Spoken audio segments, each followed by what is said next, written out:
maalis ng mga kasalanan niya sa lipunan. Mapalad ang mga inaanyayahan sa kanyang pag-ibig.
Manalangin tayo. Ama naming mapagmahal, kami pinapakinabang mo sa pagkain ng binigay buhay, ay nagsusumamo kaisa niyang mga pabuhay sa kaharian, sa langit magpakilanman. Pakundangan sa karangalan, sundin ang mga kautusan ng Haring si Kristo sa lipunan. Sa pamamagitan niya, kasama ng Espiritu Santo, magpasawalan ng Amen. Magsiluhod po ang lahat para sa panalangin sa ating mga mahal na yumaon. Ipagdasal natin ang mga kaluluwa ng mga yumao nating mahal sa buhay, lalo na ang mga pangalan na nasulat sa ating Mass for the Dead and the Living. Ama naming lumikha, ikaw bumubuhay at tutulot ng kaligtasan sa iyong pagpapatawad ng mga kasalanan. Hindi po po ang mga aming kahilingan, patuloy ang natin mga mahal sa buhay, upang pagkakamo nila sa kamatayan, sila'y maging tapatin mo magkamit ng kasiyahan sa halamanan ng paraiso na isa ng mga banal. Sa pamamagitan ni Yesu Cristo kasama ng Espiritu Santo magpa sa walaman. Amen. Mga anghel, mga banal na nasa kalangitan, halin kayo at samahan. Ang giliw namin pumanaw sa piling ng poong mahal. Si Cristo mag-aakal sa natungan ni Abraham upang doon ay humimlay. Ang giliw namin pumanaw sa piling ng poong mahal. Sa ilaw na wala hanggan, kapayapaan kilimay, pagkakulinan may kapal. Ang giliw namin pumanaw sa piling ng poong mahal. Magsiupo po ang lahat para sa ilang mga paalala. Our parish is holding a fundraising raffle, 50 for 100, for the benefits of our parish scholars. For only 100 pesos, you'll have the chance to win 50,000 pesos, 20,000, and 10,000 pesos in stacks of cards. The raffle draw will be on December 28, 2025 at 7:30 in the evening here at SILP. Tickets are available at the gate near SM parking lot and from all servant leaders. Hindi po tatanggap ang parish office ng individual mass intentions para sa mga kaluluwa. Sa halip, may mga envelope kung nakahanda kung saan maaari ninyong isulat ang mga pangalan ng inyong mga yumaong mahal sa buhay para sa buwan ng Nobyembre. Maaari po ninyo itong ihulog sa nakatalagang drop box. Inaanyayahan ang lahat sa tindig at tinig ng Bayan ng Diyos sa November 29, 2025. Ika-6 ng gabi sa Shrine of the Five Wounds of our Lord Jesus Christ, alabang sa Pote Road, Las Piñas City. Magsisimula po tayo sa anticipated Mass na susundan ng candle lighting at noise barrage bilang sama-samang panawagan para sa good governance, transparency at accountability. Makiisa at manindigan para sa katotohanan at katarungan laban sa korupsyon, tinig ng bayan ng Diyos. Ang Parish Advent Recollection ay gaganapin sa December 6, 7:30 p.m. Ang guest speaker natin ay si Father Angelo Ascler, SSP ng Society of St. Paul. Inaanyayahan po ang lahat na dumalo at makiisa. Inaanyayahan ang lahat sa Divine Mercy Apostolate ng ating dioceses, face-to-face at online para sa 8th Diocesan Apostolate Congress of Mercy, Davao 8, nagaganapin sa December 6, 2025 mula 7 ng umaga hanggang 4 ng hapon sa Our Lady of the Pilar Parish, Pilar Village, Las Piñas, na may temang Attaining Peace through the Divine Mercy. The Parish Commission of the Family kasama ang Couples for Christ, South A, ay iniimbitahan ang lahat ng senior couples sa Parish Senior Couples Recollection, PSCR, sa November 29, 2025, Sabado, 8 a.m. to 6 p.m. sa St. Michael Hall. Kung may tanong, pwede pong lumapit sa Parish COF Core members o sa Parish Office.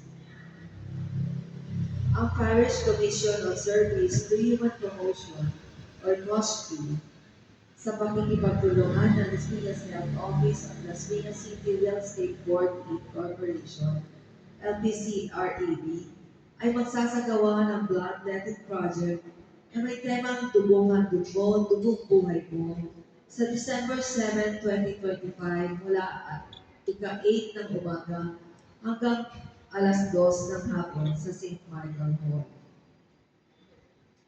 Ating pasalamatan ang ating mass offerers ngayon mula sa St. Joseph Subdivision.